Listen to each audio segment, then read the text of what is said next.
दोस्तों, एक बार एक संत अपने शिष्यों के साथ नदी में स्नान कर रहे थे। तभी एक राहगीर वहां से गुजरा तो महात्मा को नदी में नहाते देख वो उनसे कुछ पूछने के लिए रुक गया।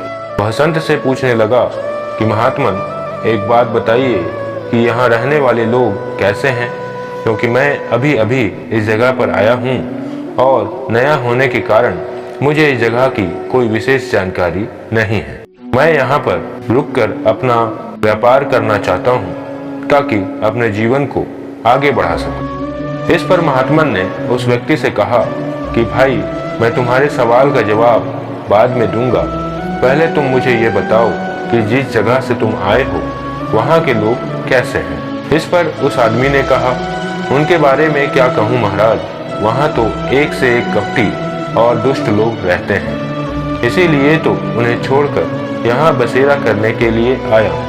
महात्मा ने जवाब दिया, बंधु, तुम्हें भी इस गांव में वैसे ही लोग मिलेंगे, कपटी, दुष्ट और बुरे। यह सुनकर वो आदमी आगे बढ़ गया। थोड़ी देर बाद एक और राहगीर उस मार्ग से गुजरता है और महात्मन से प्रणाम करने के बाद कहता है, महात्मन, मैं इस गांव में नया हूँ और परदेश से आया हूँ और इस गांव में बसने की इच्छा रखता हूँ, लेकिन मुझे यहाँ की कोई खास जानकारी नहीं है, इसलिए आप मुझे बता सकते हैं कि यह जगह कैसी है और यहाँ रहने वाले लोग कैसे हैं। महात्मा ने इस बार भी वही प्रश्न किया और उससे कहा कि मैं तुम्हारे सवाल का जवाब तो दूंगा, लेकिन पहले तुम मुझे ये बताओ कि तुम पीछे से जिस देश से भी आए हो वहाँ के रहने वाले लोग कैसे हैं। इस पर उस व्यक्ति ने महात्मन से कहा, महात्मन, जहाँ से मैं आया हूँ वहाँ के सभी लोग सभ्य और सुलझे हुए हैं। वे नेक दिल इंसान हैं।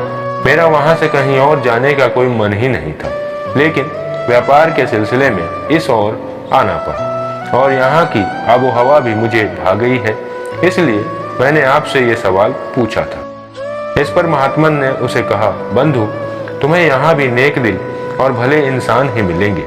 वह राहगीर उन्हें प्रणाम करके आगे बढ़ गया। शिष्य ये सब देख रहे थे तो उन्होंने उस राहगीर के जाते ही गुरुजी से पूछा, महाराज, ये क्या? आपने दोनों राहगीरों को अलग अलग जवाब दिए, हमें कुछ भी समझ में नहीं आया। इस पर महात्मा मुस्कुराकर बोले, बस आम तौर पर हम अपने आसपास की चीजों को जैसे देखते हैं वो वैसी होती नहीं है, इसलिए हम अपने अनुसार अपनी दृष्टि से चीजों को देखते हैं और ठीक उसी तरह जैसे हम हैं उनको मान लेते हैं। अगर हम अच्छाई देखना चाहें तो हमें अच्छे लोग मिल जाएंगे और अगर हम बुराई देखना चाहें तो हमें बुरे लोग ही मिलेंगे। सब देखने के नजरिए पर निर्भर करता है, यही जिंदगी का सार है। दोस्तों, हमारे जीवन में भी ये कहानी बिल्कुल ठीक प्रकार उतर जाती है। हम भी अपने आसपास के माहौल को जिस नजरिए से देखते हैं वो वैसा ही दिखती है।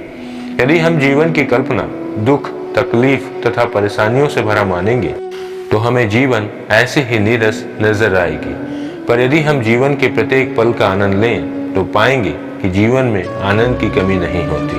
बस ये सब कुछ हमारे नजरिए तथा संतोष की भावना पर निर्भर करता है।